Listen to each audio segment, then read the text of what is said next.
sans plus tarder, est-ce que vous êtes prêts? Est-ce que vous êtes prêts? Tu sais, ça fait un petit peu spectacle aux enfants. Est-ce que vous êtes prêts à les accueillir? Il va falloir faire un peu de bruit quand même. Hein? Attention, je ne vous entends pas. Toulouse, faites-moi un peu de bruit. Messieurs, dames, s'il vous plaît, veuillez accueillir sous un tonnerre d'applaudissements Teryl Rothery Michael Shanks.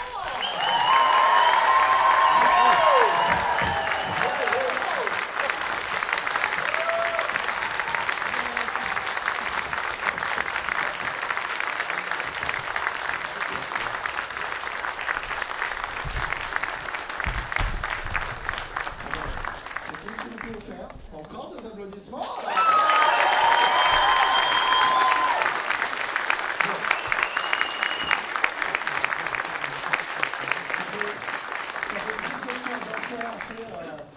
les petits fauteuils comme ça. Là. Je vais laisser le micro à notre traductrice de choc et de charme aussi, qu'on peut aussi applaudir s'il vous plaît.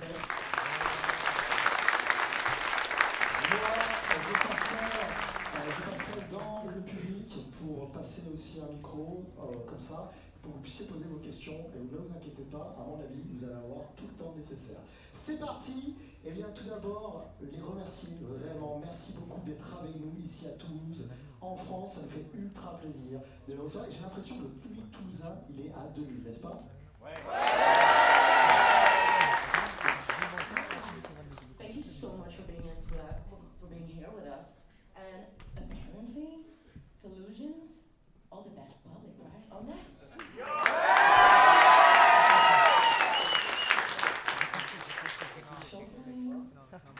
On va commencer par une première question du public, donc n'hésitez surtout pas. Qui veut se lancer pour cette première question? Monsieur là, directement? Très bien. Alors, je suis cascadeur, ne faites pas ça chez vous. Alors, comment tu t'appelles? Timotheus. Timotheus, ta question. Alors du coup c'est un peu une double question. C'est beaucoup trop. Une personnelle pour Michael Shanks et une pour les deux. La dernière fois qu'il était là, il avait également un bonnet sur la tête et c'était pour une raison très particulière, c'est qu'on lui avait pas laissé le temps de se préparer, il sortait de la douche et il avait gardé le bonnet. Je vois qu'aujourd'hui il porte à nouveau le bonnet. Je me pose la question si c'est parce qu'il était encore dans le rush. Et quand je lui ai posé la question, j'étais un petit peu nerveux, il a dit que lui c'était pareil, et du coup je me pose la question, est-ce que le stage fright, il a toujours ce problème qu'il travaille sur l'acteur, les deux, hein, comment est-ce qu'ils ont géré le travail de... Comment est-ce qu'ils gèrent leurs émotions, le stress, les émotions quand ils commencent à tourner jaune, c'est ça? Stage fright, très précisément. Commence fort avec le bonnet pour la question, hein, quand même. Ok.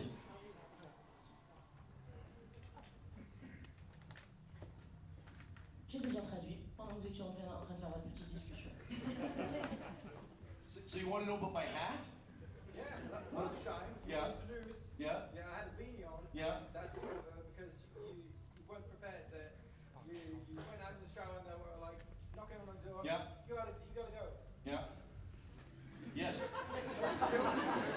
Yeah. All that. Yeah. And it's the same beanie too. Because when people keep, taking pictures, we keep taking pictures year after year after year with you guys. I don't want to know what year it was that picture was taken. So I just wear the same clothes and the same beanie, and it's up for you guys to figure it out. Et oui, c'est pareil.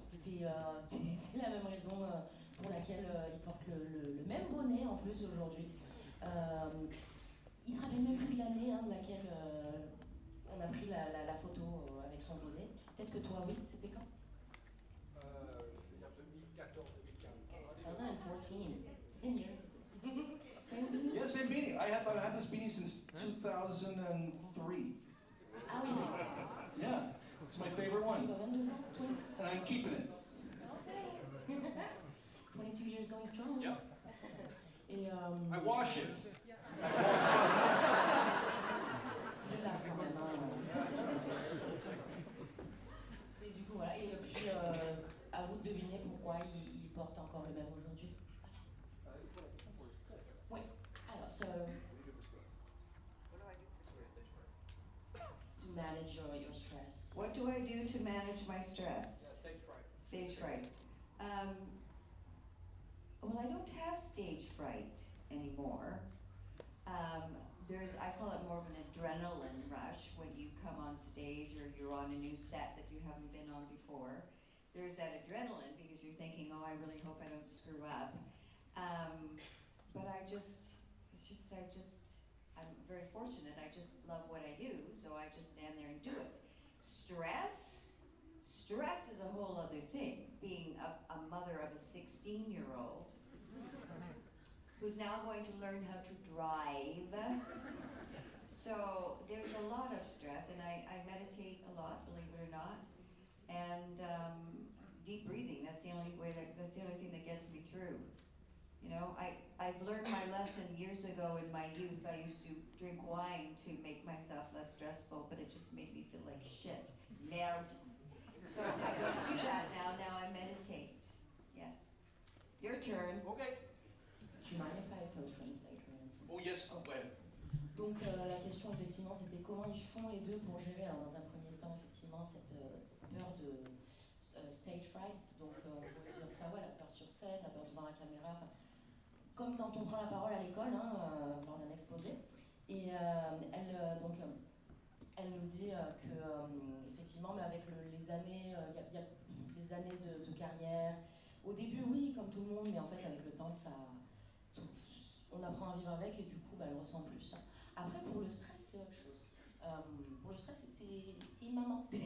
C'est une maman d'une ado de 16 ans qui va bientôt avoir le permis. Donc, au fil des années, elle a réussi à avoir différentes façons de développer différentes manières de gérer son stress. Elle est passée par le vin blanc à l'époque. Elle dit je me suis sentie comme une merde plus qu'autre chose, donc j'ai arrêté. Maintenant, elle fait beaucoup de méditation. Ce qui est hyper important notamment, c'est de prendre de grandes inspirations. Et voilà. I have a question. How many of you here understand English fairly well? Did she actually say everything I said? Yes? Look at you go, Sarah. Go, Sarah. Go, Sarah. Arrêtez de mentir, s'il vous plaît, d'accord? Yeah, we don't call when you love what you do, we don't call it stage fright. We call it excitement. We are excited to perform and do well. That's what we do. And the only thing I find that is the main thing to overcome that desire to do well is to prepare better. And so I just spend more time doing the job beforehand before I deliver it. And that's what makes me feel like, it never feels like it's enough. But, so I always call it a work in progress up until the point when you have to do it. But you just prepare more, and that's the best way to manage that oncoming desire to do well. En fait, Michael il dit que quand on aime ce qu'on fait, quand on aime, là en l'occurrence c'est leur travail, mais quand on aime, on n'appelle pas ça c'est pas de la peur en fait, c'est de l'excitation. Et la meilleure façon pour lui en fait de gérer tout ça, c'est de se dire que, car effectivement on peut se mettre beaucoup de pression pour avoir envie de réussir et de ne pas se rater en fait, de faire c'est de ne jamais s'arrêter de s'entraîner. Et ce qui fait qu'en fait cette excitation, on va pas appeler ça effectivement la peur. En fait on arrive à gérer, c'est une bonne balance quoi. Voilà. Excitement. On peut les applaudir.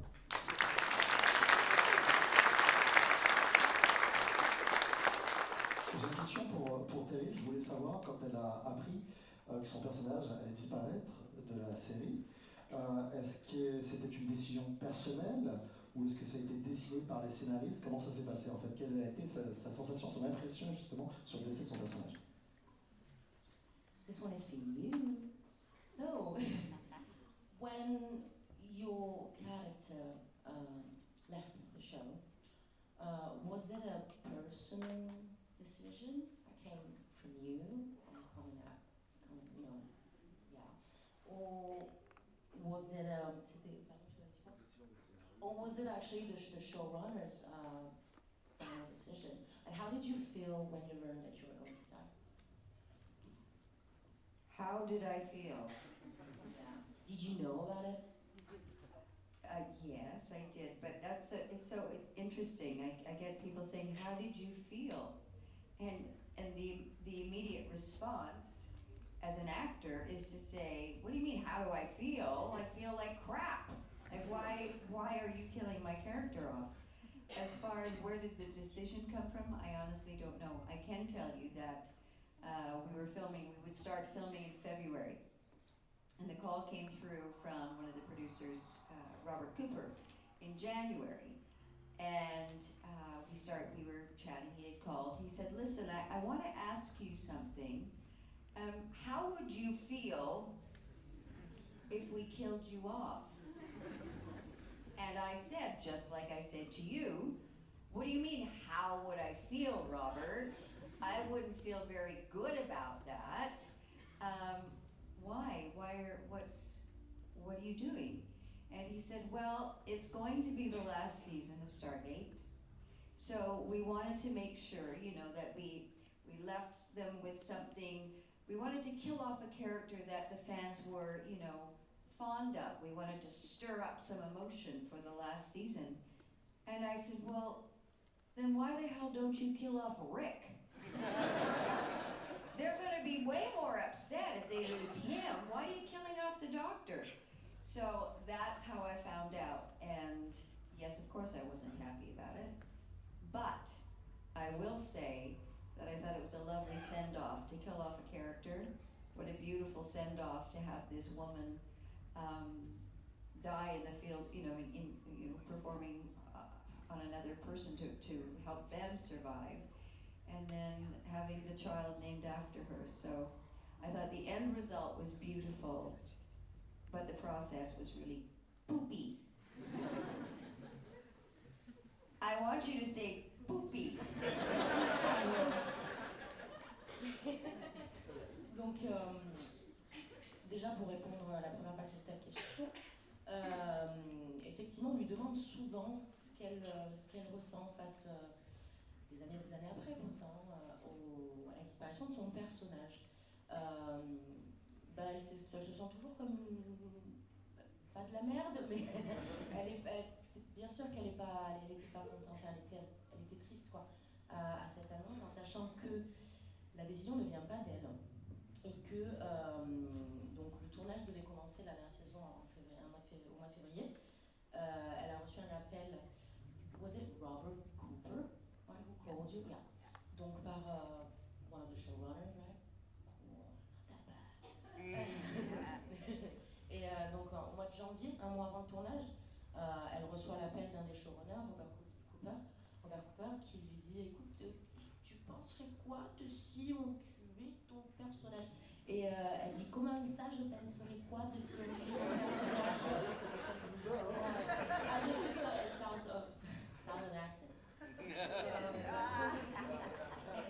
ironical. Et elle dit: "Mais en fait, pourquoi?" Et il lui dit: "En fait, en soi, c'est la dernière saison. Et on aimerait faire quelque chose d'assez symbolique, d'assez beau, c'est-à-dire tuer l'un des personnages préférés des fans." Et elle dit: "Dans ce cas-là, si tu veux faire ça, pourquoi tu tues pas Rick?" Et il lui a dit qu'en gros la symbolique serait différente, t'inquiète pas.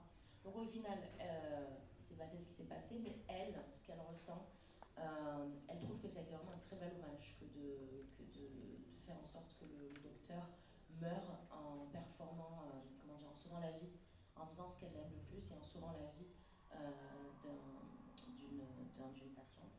Et puis surtout après en donnant son nom. Donc elle a trouvé que c'était vraiment une très très belle fin. Voilà.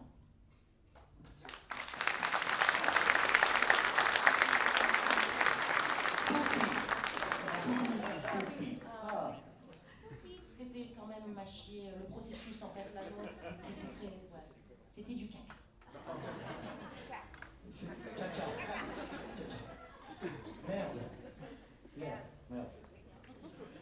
Est-ce qu'il y a une question? C'est parti. Allez, vous savez quoi, on va commencer un petit peu les questions. Je vais aller vers vous, là-bas. Tac.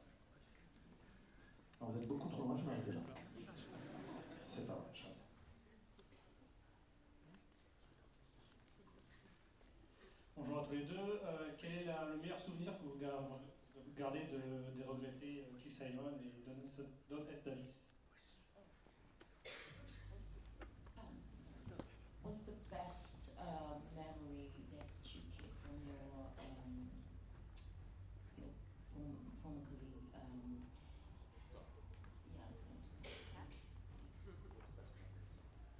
Non, il y a Keith, tu vas dire, c'est qui? Excuse-moi, tu peux répéter les noms, s'il te plaît? Keith Simon et Don S. Davis. Yeah, Don and Keith. Yeah. So best memory. Don and Cliff? And Keith. Cliff Simon. Cliff Simon. Simon. Oh. I know. He's a big one.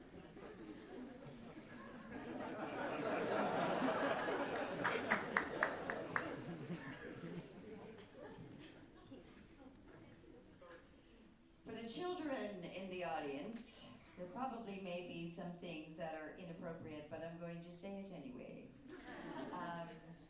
I have so many. Oh, sorry.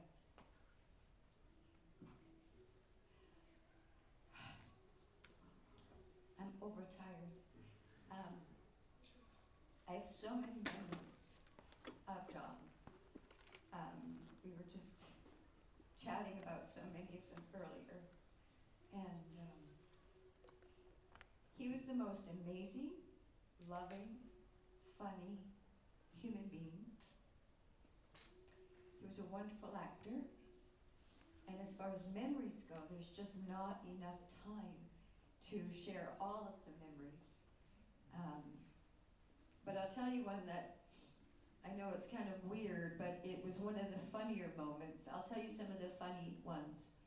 I was having lunch in his trailer. We were together, and I had my little dog. Oh, sorry.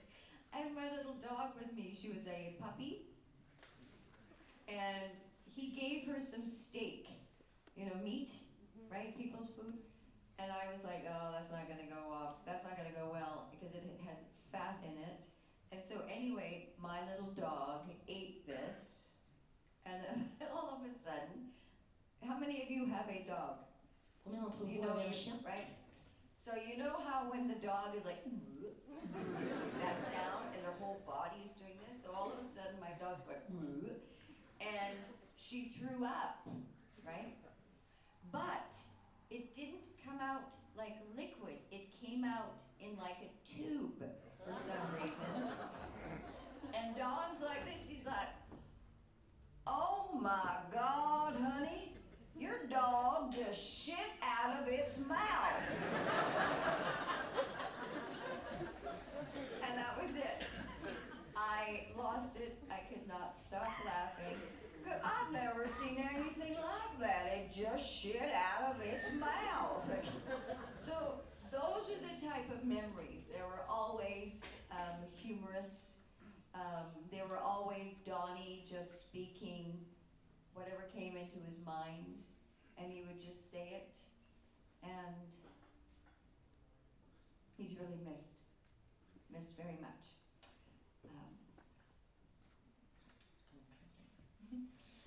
Donc, comme vous avez pu le voir, ça lui rappelle beaucoup de souvenirs, de beaux souvenirs. Pour elle, Don était l'une des meilleures personnes qu'elle ait jamais rencontrées, le plus drôle, le plus aimant, le plus gentil. Et il n'y aurait pas assez de temps pour rappeler on n'aurait pas assez de temps pour rappeler tous les meilleurs souvenirs qu'elle a pu avoir avec lui. Mais elle s'en souvient d'un en particulier qui est très drôle. C'était donc à l'époque, elle avait donc était en plein tournage. Et vous savez, ils ont des caravanes en guise de loge. Et elle se retrouve dans sa loge à lui, dans sa caravane. Elle est avec son chien, elle avait un petit bébé, un bébé chien à l'époque. Et donc ils sont en train sont tous les deux dans la loge. Et il donne un morceau de viande, un petit morceau de bif, un morceau de steak au chien. Il y a du gras dedans. Donc en fait, c'est pas passé, c'était un petit bébé. Donc le chien commence à vomir. Et bizarrement, c'est pas sorti liquide, c'est sorti en tube. Et du coup, Don regarde le chien, il la regarde et il lui dit, mais oh mon Dieu, mais j'ai jamais vu ça de ma vie, mais ton chien chie par là, pardon. Ton chien fait ses besoins par la bouche. Et elle dit, et elle est morte de rire. Elle dit, mais j'arrête pas, je faisais que pleurer de rire. Et il s'en remet pas, il continue, il dit, mais mon Dieu! Et puis elle se souvient de lui, en fait, comme ça. En fait, pour conclure tout ça, ça lui ressemblait, c'est-à-dire que, comme elle dit, Don, il avait cette certaine spontanéité et pas de filtre. Tout ce qui sortait de sa bouche, ça sortait du cœur. Et voilà. Et il est très regretté.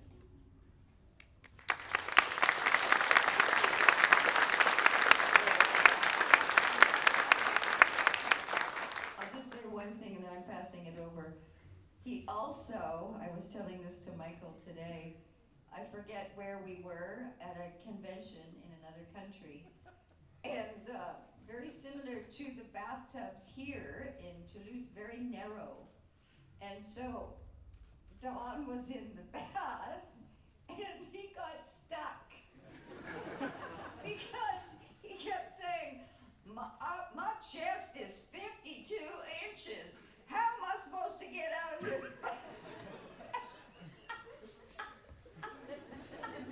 He had to get somebody to help him out of the bathtub. We're still trying to figure out how that happened. Did you understand any of that? Which hotel was it? We don't know how he got to a phone to ask for help when he was wedged in the bathtub. Did he get out of the tub, go to the phone, and then get back in the tub? We don't know. It's the best story ever. Et juste avant de donner la parole à Michael, elle dit, en fait, je me rappelle aussi d'une autre histoire. C'est une fois qu'on était en convention et en fait, elle avait complètement, en convention, elle avait complètement oublié elle savait même pas où ils étaient. Mais elle se rappelle avoir reçu un appel de Don qui lui dit, en fait, le mec est resté bloqué dans une baignoire. Certains d'entre vous ont des baignoires à la maison, c'est quand même assez large. Et même si elles sont pas très larges, elles sont pas non plus très serrées. Elle dit, putain, je suis restée bloquée dedans, les épaules. Elle dit, mais pourtant, je comprends pas. Je sais pas, des épaules très larges. Il est resté bloqué. Donc l'action, c'est qu'au lieu d'appeler les pompiers, il a quand même appelé ses collègues pour leur dire, mais aidez-moi.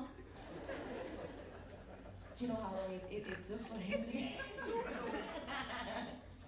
But the way we're laughing right now, that was what, like if Dawn were telling the story to us about what happened last night, this is how we would be laughing, and we can recount it this way, is how loved and how much fun he was. One of my favorite memories, outside of him being a wonderful human being and loving and supportive and all the wonderful things you can imagine, he had this habit when we worked with him. Although he'd been in the business forever, he was always still nervous that he was going to get fired every day. For no reason, just his own insecurity or whatever. He thought maybe he was stealing money from them or something, I don't know. But so he really worked hard on making sure his dialogue was okay, but whenever he flubbed a line, which rarely happened, he would get flustered. And so when he's on camera, he had this nervous habit. Did you ever hear him do this? He had this nervous habit of he would say, Colonel O'Neill, I want you to and we at the briefing table usually watching this, and we're off camera watching him going, and I'd be like trying to keep it in, and the more laughter we were doing, the more he would, O'Neill, I have to Dr. Jackson, I want you to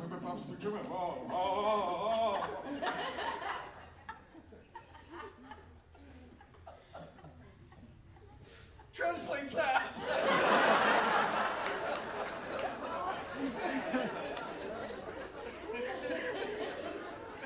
Je pense que déjà, il mérite un tonnerre d'applaudissements.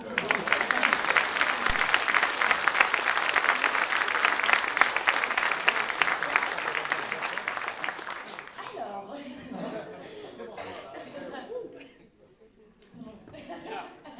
Donc, Michael, il dit en fait ce qu'il faisait déjà, le fait que l'histoire de la baignoire, la façon dont ils étaient en train d'en rire, et de lui dit mais c'est rigolo, c'est qu'en fait, quand il nous a raconté l'histoire, quand on en a rediscuté le lendemain de l'incident, on a ri de la même façon. Donc ça nous rappelle à quel point c'est toutes ces petites choses qui faisaient de Don en fait la personne fabuleuse et incroyable qu'il était. Et c'est rigolo, c'est qu'il y a quelque chose, un petit truc de, comment dire, une habitude qu'il avait énormément, c'est que bizarrement, malgré sa carrière, sa longue carrière, à chaque fois, il avait peur de perdre son travail, il avait peur qu'on allait le virer. Donc en fait, comme il dit Michael, il dit peut-être que il se disait putain, ça y est, il se rend compte qu'en fait, ce qu'on appelle en fait le syndrome de l'imposteur, je suis juste là pour leur voler leur fric, mais en fait je vaux rien et tout. Donc ce qui fait que ça le poussait à chaque fois à vraiment réviser à fond ses dialogues, donc tout ce qu'il devait apprendre pour jouer. Et il avait cette fâcheuse habitude, c'est qu'en fait quand il stressait, quand en fait il pensait trop, ben, il bafouillait beaucoup. Et du coup en fait, nous à chaque fois on était en face, on était assis, on le regardait, on n'était pas du tout du côté caméra. Et plus il bafouillait, et en fait il va parler, puis après il va parler tous ces mots, et nous on était morts de rire. Et plus il nous voyait rire, et en fait c'est un cercle vicieux. Et plus il bafouillait, donc ça n'avait plus aucun sens à la fin, mais qu'est-ce que c'était drôle.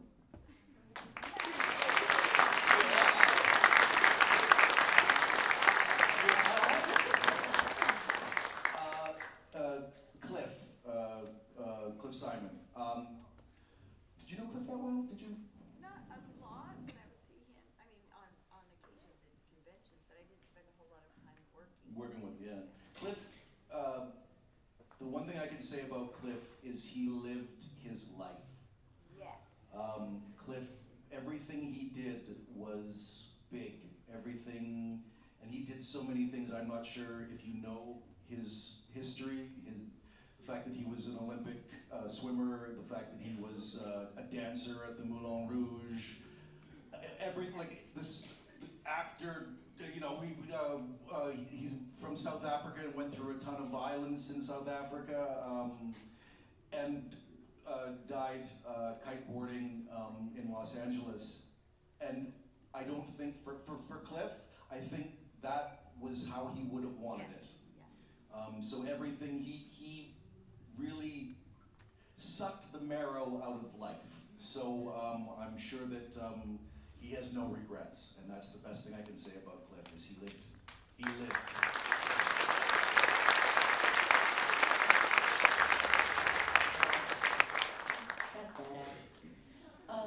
En fait, Michael, il dit la seule chose que je peux vraiment vous dire par rapport à Cliff, c'est que ce mec a vécu une vie, quoi. Il a vécu une sacrée vie. Chaque chose qu'il faisait, il les faisait en grand, il vivait en grand. Mais juste le fait que ce mec, il ait été champion c'est un nageur, un champion de natation, champion olympique, qu'il a été aussi danseur au Moulin Rouge. Puis il se dit aussi que c'est un mec quand même qui vient d'Afrique du Sud, qui a vécu la violence. Et il revient sur vraiment le fait que ce mec, il a vécu, quoi. Et puis putain, pardon. I just said fuck. Il a fait un sacré bras d'honneur à la mort notamment, mais il a embrassé, on va dire, vraiment cette idée de la vie avec un V majuscule, et jusqu'au bout, une vie, une existence grande comme lui.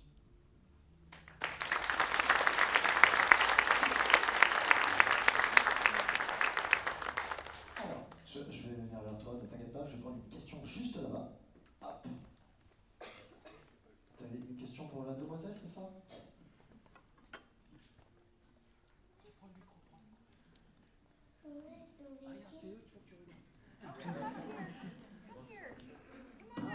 Ils veulent que tu viennes.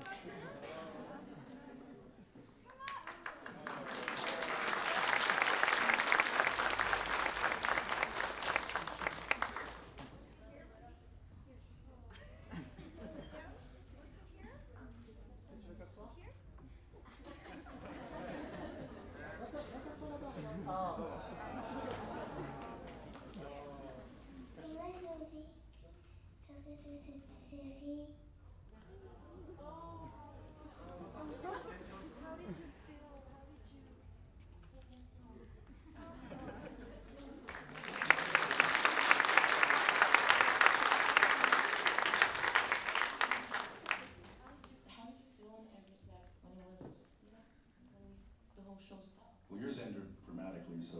I died. So did I! I was gonna say that just because they kill you doesn't mean they don't like you. Right? I die in everything. We were sad. We were very sad, and we cried. But we also knew that we were going to do movies afterwards. So even though it was the end of the series, it was what we thought was the beginning of this whole other thing that we were going to do for a few more years. Who knows how long? And then that ended, and that sucked, and we didn't have time to cry because we just kind of found out that it wasn't happening. Boom! Welcome to Hollywood. Yeah. Donc en fait, bah, elle est où ma petite chérie? Oh, coucou toi. En fait, sa question c'était comment ils se sont ressentis, comment ils se sont sentis à l'annonce de la fin de la série quand ça s'est arrêté. Et bon, les deux sont du même avis. Mais ils ont dit, en fait, nous, on est morts, donc on s'en fout. Hein. Et puis, Michael lui rappelle qu'en fait, c'est pas parce qu'ils t'ont tué qu'ils ne t'aimaient pas. Voilà. Et puis après, il dit, mais en fait, effectivement, on était tristes, on a pleuré. Mais on savait quand même qu'après ça, on allait faire d'autres films. Et notamment un autre projet dans la continuité de la série initiale. On était contents à cette idée, mais après, encore une fois, on n'a pas eu le temps d'être trop contents parce que c'est jamais arrivé. Donc voilà, on était tristes.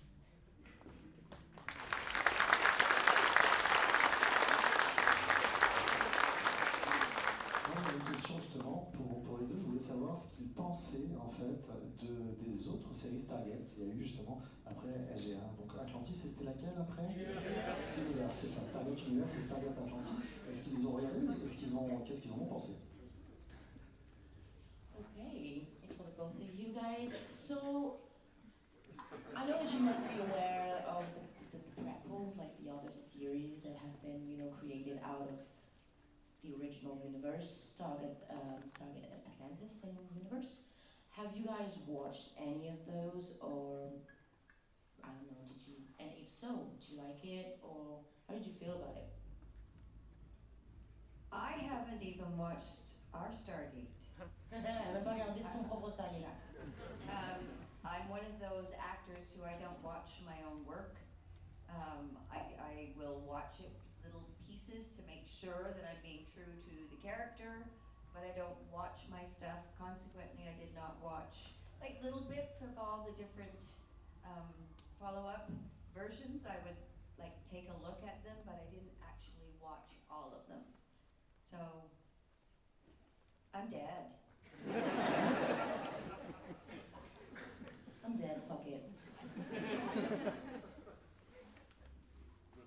Oh yeah,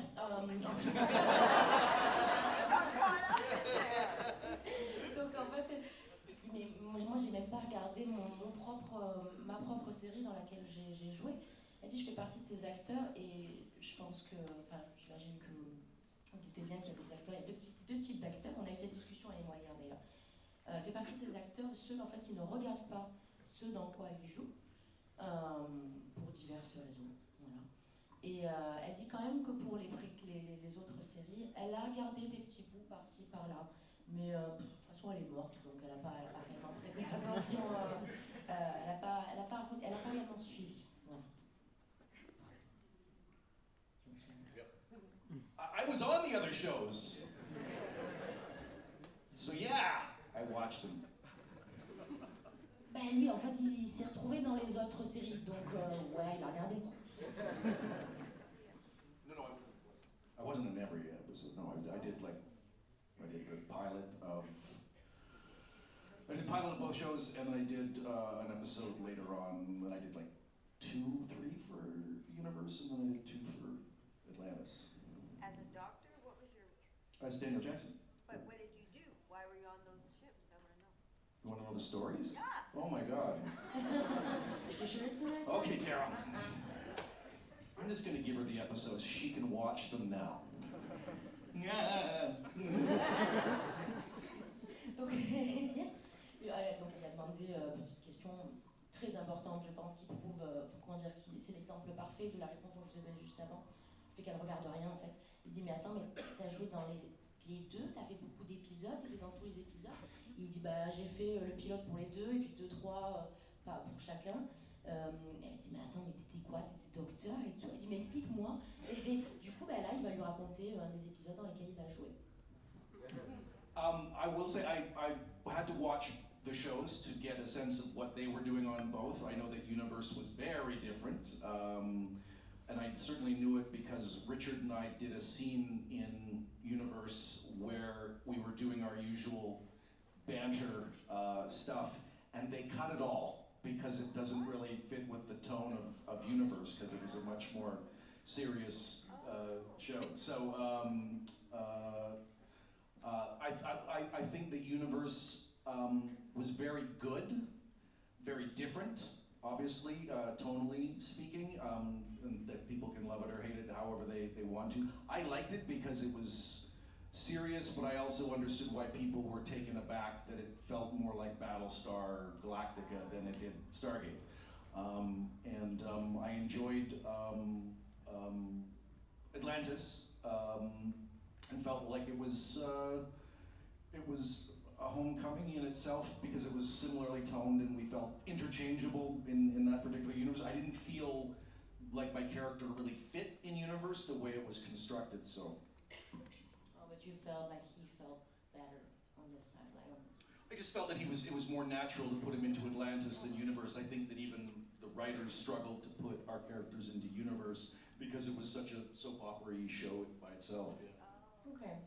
En fait, Michael, il commence par dire que effectivement, le plus important, mais en règle générale, hein, que ce soit pour n'importe quel préquel, il faut faire attention au fait que, effectivement, une série originale, ces préquels peuvent avoir quand même des tons différents, mais propres à eux. Il parle notamment du fait que, par exemple, c'était dans Universe, c'est ça? Ouais. Que le ton était plus sérieux que ce qu'il avait pu faire avant, notamment avec Richard, ils ont tourné une scène qui a été coupée quand même, où on voit leur dynamique commune, et en fait les deux, la scène a été coupée parce que, non quoi, parce que le ton de ce préquel-là, il est plus, enfin de ce spin-off-là est plus sérieux, donc ça va pas, ça colle pas. Après, quand à l'écriture de son personnage à lui, c'est vrai que c'est très dur en règle générale de pouvoir. T'as des persos qui peuvent pas, comment dire, qui sont propres à un univers et pas à un autre. Il dit, mais en fait, il a vraiment adoré, enfin pour le coup, c'était naturel de mettre son perso dans Stargate Atlantis, ça coulait de source. Et puis il comprend aussi quand même que, donc là on parle de l'opinion, de votre opinion, il comprend qu'il y a des gens qui ont aimé, c'était l'univers, c'est que ça rappelait un autre, comment dire, c'était plus réticent à cette idée-là, quoi, enfin, ce spin-off-là. I'll tell you the storylines later.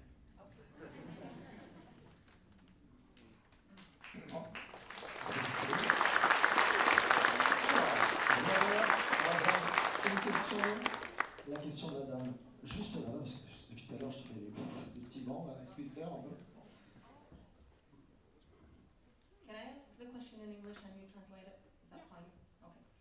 So I've been a fan of Stargate for a long time for many reasons, because I love SF. When I was a kid, I wanted to go to space. But one of the main reasons that I liked it is that women have a very important place in that series, whether it's the main series or the spin-offs. So I work in the aviation industry today. I'm a flight ops engineer, and I work on many things, including trying to include women in our industry. So my question is, because the series started a while ago, at the time, being a doctor, and a lot of women had important roles like leaders and lieutenants and captains, how did you feel, and did you get a reaction from the public towards that or not?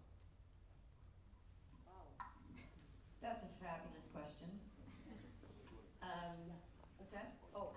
Oh, sorry. That's okay. First thing first, wow, bravo.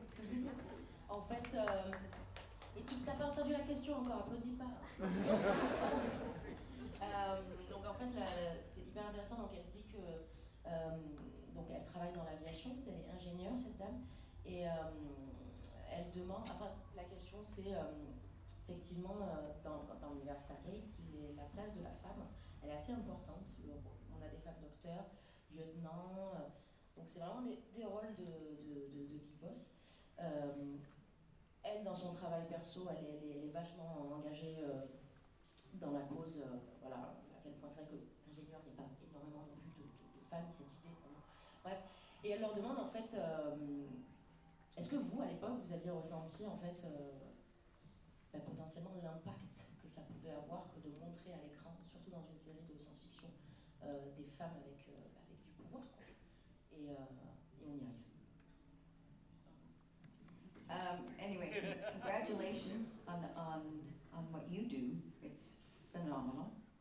And I can honestly say that portraying this type of character was such a gift for both Amanda and myself to play such strong women. For me in particular, playing the doctor, it was lovely to be a military person, because I came from a military background, and to then become a doctor who specializes, so she had to have all this extra schooling. She obviously started at the age of 6, but you know what I mean? Because the character. But to have that, but also to be allowed to still express who she was, who Janet was as a woman, and not to not hold back the compassion. She had the compassion. She had the sense of humor. She had all of those, which the writers, they're the ones who created her, and in turn, it was lovely to be able to bring life to that character.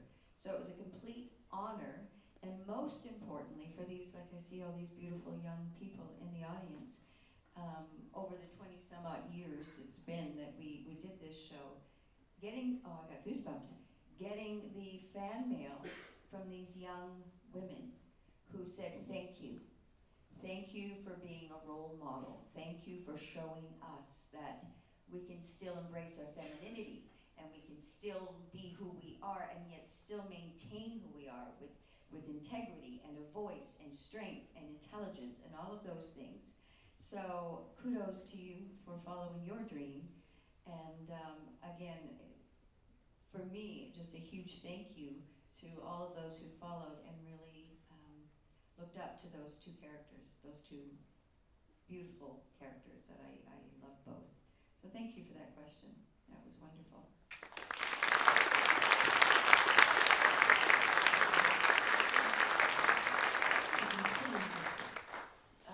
Donc en fait, effectivement, elle dit, alors déjà, j'aimerais dire à quel point Amanda et moi, on a adoré jouer ces personnages des femmes fortes, en fait, qui effectivement ont des métiers masculins, en fait. Elle dit, moi j'ai été tellement heureuse d'être docteur, puis d'être aussi d'être militaire, et puis en même temps de pouvoir exprimer, de ne pas retenir mes émotions, entre autres voilà,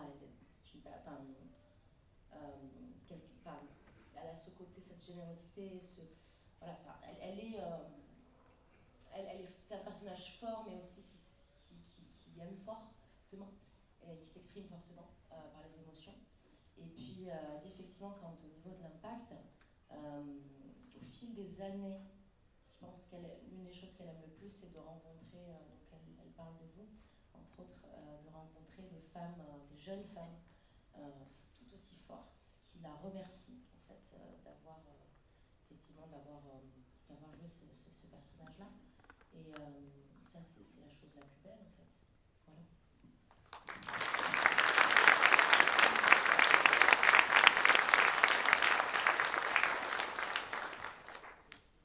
Your turn. What? Yeah.